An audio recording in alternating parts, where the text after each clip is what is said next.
The pipe that took the Flixborough works apart was never drawn on paper. The only drawing anyone made of it went up in chalk on a workshop floor and was wiped off once the pipe was built. In the next few minutes you will see what that pipe was asked to hold, and why the safety valve fitted to protect it was set to a pressure the pipe would never live to reach. The strange part is not that it failed. The strange part is that it held at full heat and full pressure for 2 months first. On the bank of the River Trent in North Lincolnshire, a works at Flixborough made an ingredient for nylon. Cyclohexane, a light liquid, rather like petrol, was blown through with air so that a small fraction of it oxidized only about 6% on each pass. So the plant was built as a cascade, 6 reactors in a row, each standing about 14 inches lower than the one before, so the liquid ran downhill from vessel to vessel through short, wide connecting pipes.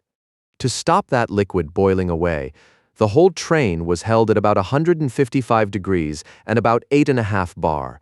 It carried roughly 145 tons of hot, flammable liquid, kept just below its boil by pressure alone. Late in March of 1974, an operator found cyclohexane weeping from the 5th reactor in the line.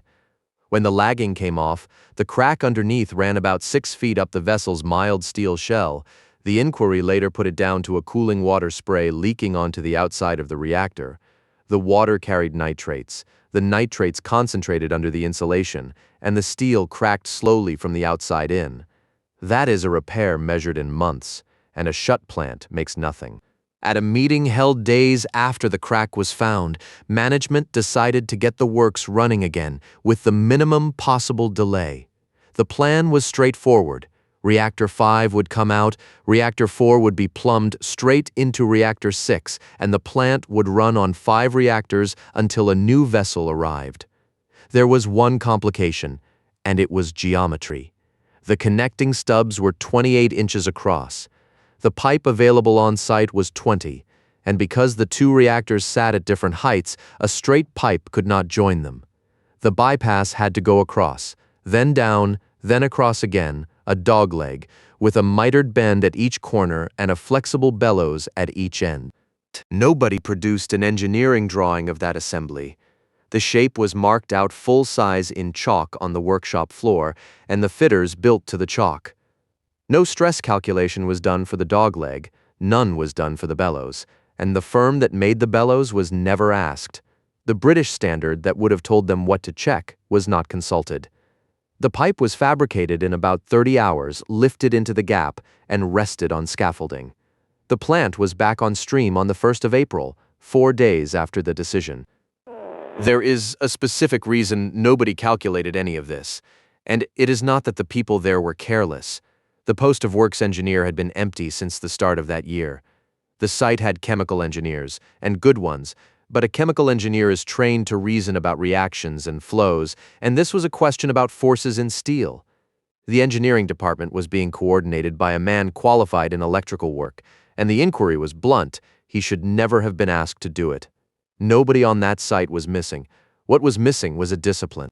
To see what they had built, you have to look at what a bellows actually is. A bellows is a concertina of thin metal welded into a pipe run, and it exists to let the pipe grow and shrink as it heats and cools. It takes movement along the pipe's own line and almost nothing else. It is not a joint. It is not a hinge. Now pressurize it. The fluid inside pushes outward against the end of every section it fills, and on a 20-inch pipe at working pressure, that push is worth about 38 tons of force. In a straight run, the thrust at one end and the thrust at the other act along the same line, and anchors take them. The bypass was not a straight run. Its 2 thrusts were offset by the height of the dogleg, and 2 equal forces that do not share a line do not cancel, they turn. The assembly was quietly trying to straighten itself out. The only things resisting it were 2 bellows never designed to be twisted, and scaffolding underneath that was holding weight, not torque. The inquiry's finding was that nobody appreciated the assembly would put shear forces on bellows not designed to take them. The numbers from the investigation are worth hearing slowly because they describe a machine with no margin at all. Normal working pressure in that line was about 8.5 bar. Analyzed afterwards, the assembly was found likely to buckle sideways and let go somewhere near 10.3 bar.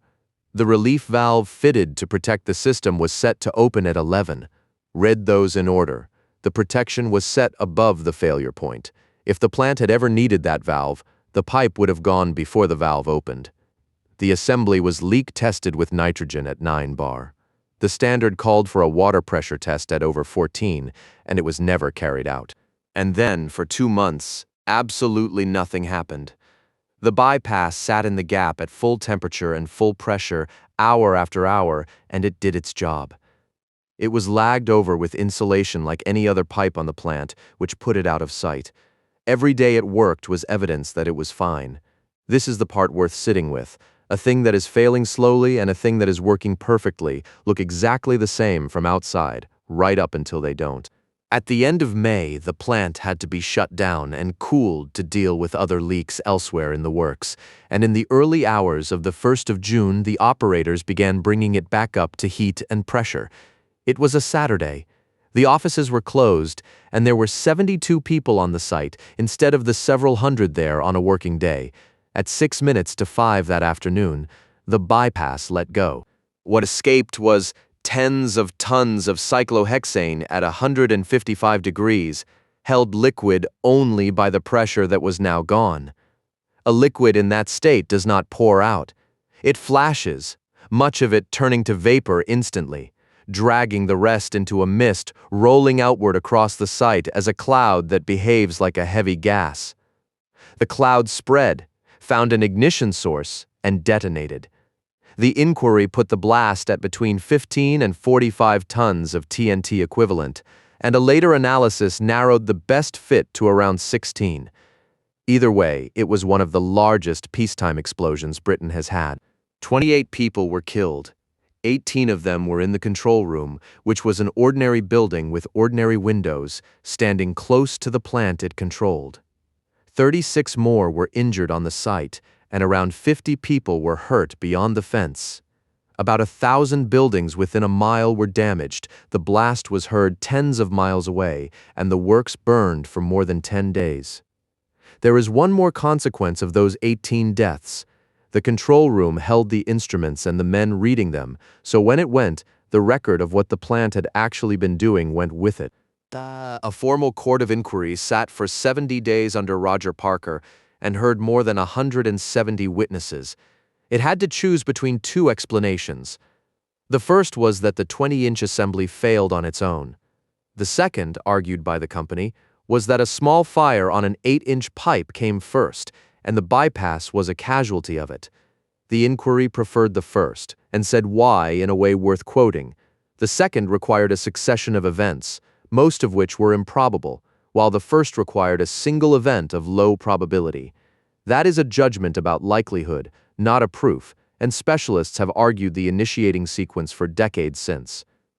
What nobody argues about is the verdict on the modification. A well-designed and well-built plant, the inquiry found, had been destroyed by a change that wrecked its integrity.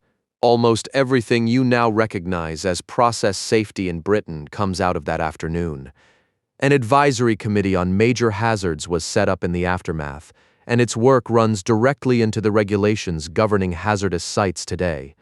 Occupied buildings were moved away from the plants they serve. Inventories of flammable liquid were cut, on the principle that the safest quantity is the smallest one you can run with. Above all, the word modification changed meaning. On any serious plant now, a temporary pipe is a design job. It is drawn, it is calculated, it is checked by somebody qualified to check it, and it is signed for, because that is what Flixborough proves, and it is a strange thing to prove. Every reactor there was properly designed, every vessel was properly built. The disaster lived in the gap between two of them. In the one piece of steel, everybody agreed was only temporary. A temporary modification is a permanent design decision with the paperwork left off.